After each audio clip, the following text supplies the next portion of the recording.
میں قربانی کی کچھ شرائط آپ کے سامنے رکھنا چاہتا ہوں، ان کو سمجھیے۔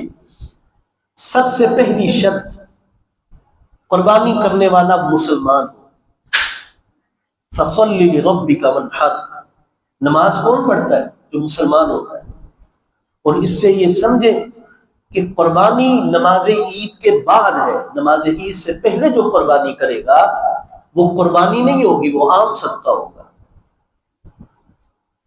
اور اللہ تعالیٰ نے ہمیں یہ حکم دیا ہے فَصَلِّ لِرَبِّكَ وَانْحَرْ، نماز پڑھیے اور قربانی کی۔ سمجھ آئی کہ قربانی مسلمان آدمی کرتے ہیں۔ نمبر 2، قربانی کرنے والا حلال طیب پاکیزہ مال سے قربانی کرے۔ مسلم کی حدیث ہے، رسول اللہ صلی اللہ علیہ وآلہ وسلم فرماتے ہیں ان اللہ طیب لا يقبل اللہ الا طیبا، اللہ تعالیٰ اگر کسی چیز کو قبول کرتے ہیں وہ صرف حلال چیز کو قبول کرتے ہیں۔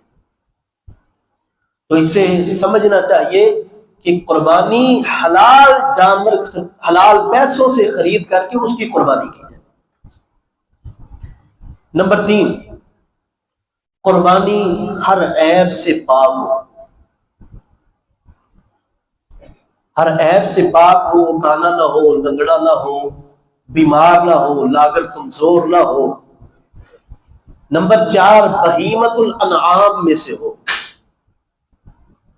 جو اللہ تعالیٰ نے قرآن مجید کے جن جانوروں کا قرآن میں ذکر کیا ہے، اونٹ، گائے، بھیڑ، بکری، اس کا نر اور مادہ، اس کا حکم قرآن مجید کے اندر موجود ہے۔ نمبر 5، 2 دانت، حد جو قید لگائی ہے، سب سے اگر چھوٹا جانور کرنا ہے تو وہ 2 دانت سے شروع ہو، جس کو ہم اپنی زبان میں دھوندا کہتے ہیں۔ صحیح مسلم کی حدیث ہے، نبی صلی اللہ علیہ وسلم فرماتے ہیں سیدنا جابر رضی اللہ تعالیٰ عنہ سے، لا تذبحوا الا مسنۃ الا ان یعثر علیکم فتذبحوا جزعۃ من الضأن، پہلے تو تلاش کرو کہ تمہیں 2 دانت دوندا جانور مل جائے، اگر تمہارے اوپر مشقت ہو، پریشانی ہو، تمہیں 2 دانت نہ مل رہا ہو، پھر تم کھیرا بھی کر سکتے ہو، وہ بھیڑ کا بچہ ہونا چاہیے جس کی حد عمر 1 سال ہو۔ مشقت 2 قسم کی ہے۔ پہلی مشقت یہ ہے کہ انسان مارکیٹ میں جاتا ہے، اسے وہ 2 دانت ملتا ہی نہیں ہے۔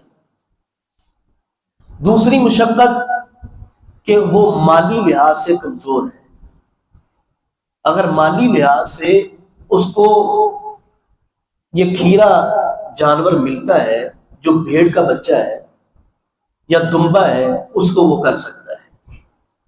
بکرے کا حکم نہیں ہے، صرف اسی کا حکم ہے۔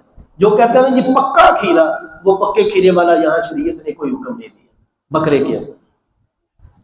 گائے کا بھی یہی حکم ہے، اونٹ کا بھی یہی حکم ہے۔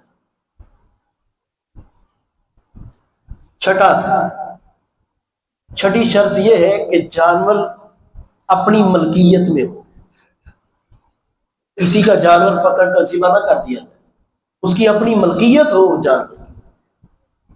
7ویں شرط کہ ذبح نماز عید کے بعد کیا جائے۔ 8ویں شرط خالص اللہ رب العالمین کی رضا کے لیے جانور کو ذبح کیا۔ اور اس میں 1-2 مسائل اور ہیں۔ جو بڑا جانور ذبح کرتے ہیں، اس میں جو حدیث میں حصوں کی تعداد ہے گائے کے اندر وہ 7 ہے، یعنی زیادہ سے زیادہ اگر کوئی افراد شامل ہونا چاہتے ہیں ایک جانور کے اندر، گائے یا اونٹ کے اندر وہ 7 ہے۔ اونٹ کے اندر 7 کا بھی ذکر آتا ہے، 10 کا بھی ذکر آتا ہے۔ کم سے کم اگر کوئی 2 افراد مل کے بھی ایک گائے ذبح کرنا چاہتے ہیں تو وہ کر سکتے ہیں۔ 3، 4، 5 مل کے بھی اگر کوئی ایک گائے ذبح کرنا چاہتے ہیں تو وہ کر سکتے ہیں، لیکن بکرا وغیرہ، بھیڑ وغیرہ کے اندر ایک ہی افراد شامل ہو۔ یہ کچھ چیزیں، یہ کچھ مسائل ہیں جو ہمیں سیکھنے چاہیے، اس پر عمل کرنا چاہیے۔ اللہ تعالی ہمیں قربانی کی شرائط کو بھی سمجھنے کی توفیق عطا فرمائے، اور قربانیوں کہ کرنے کے ساتھ ساتھ اللہ تعالیٰ ہمیں اخلاص کو اپنانے کی بھی توفیق عطا فرمائے، اور اللہ تعالیٰ فقط ہمیں یہ عمل اپنی رضا کے لیے کرنے کی توفیق عطا فرمائے۔